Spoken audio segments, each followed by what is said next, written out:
তো দেখো আমি এখানে ক্ষীরপুলি বানিয়ে নিয়েছি। এই ফার্স্ট টাইম আমি বানালাম, জানি না কেমন হয়েছে।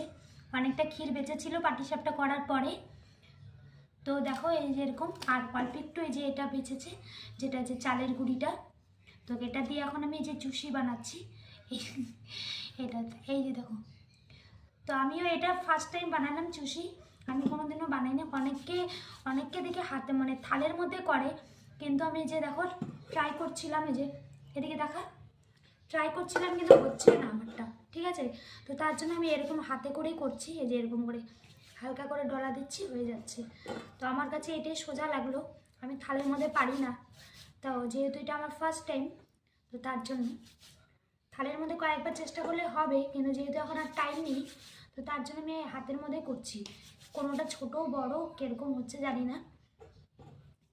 তো তোমরা কে কে এই পিঠাটা বানাতে পারো আর খেতে ভালোবাসো একটু কমেন্ট করে জানিও।